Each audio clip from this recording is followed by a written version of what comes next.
За өнөөдөр бид нийгмийн даатгалын ерөнхий газрыг харьяа эрүүл мэндийн магадлалын төв зөвлөлийн байгууллагатай одоо хамтын ажиллагааны санамж жижиг зурлаа. За хамтын ажиллагааны санамж жижигийн хүрээнд бол бид хит хитэн ажлыг хамтар зохион байгуулахаар бол тохирсон. За энд бол мэдээж хамгийн түрүүнд магадлагч эмчийг чадахжуулах, за эрүүл мэндийн салбараас зохион байгуулж байгаа бүх сургалтуудад одоо хамруулж хамтран хөгжих. За дараагийнх нь бол одоо хамтарсан судалгаа хийх. За энэ эрүүл мэндийн магадлалын зөвлөл бол Монгол улсын хэмжээнд салбартаа маш олон судалгаануудыг хийдэг. За эрдэм шинжилгээний хурлуудаа хамтарч хийдэг ийм хамтын ажиллагаатай байсан бол за энийг судалгааны хүрээгээ өргөжүүлэх, за хамтарч ажиллах гэсэн энэ судалгаагаа бол хамтарч хийя гэсэн энэ агуулгыг бол багтаалаа. За дараагийнх нь бол мэдээж одоо бидний хүрээнд бол одоо даатгуулагч, зөвлөлд хамрагддаг хүмүүс, өвчтөн, тусламж үйлчилгээгээд бүх зүйлээрээ мэдээлэл солилцохын харилцаагаа шин шатанд гаргая гэсэн энэ зорилгын хүрээнд бол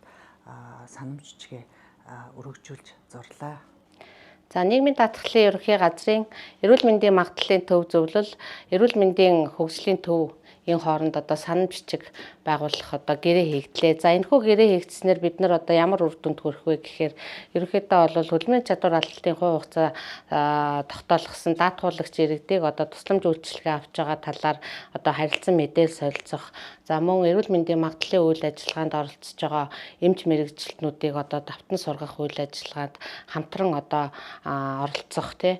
За дээрэс нь хөдөлмөрийн чадвар алдалтын хувь хугацаа тогтоолгож байгаа, шийдвэрлэж байгаа, түүнээс урьдчилан сэргийлэх, нөхөн сэргээх одоо энэ үйл ажиллагаан дээр одоо бас хамтран ажиллаж одоо үр дүнд хүрнэ гэсэн ийм үр дүнг бол хүлээж бид нар энэхүү санамж жижигийг бол байгууллаа.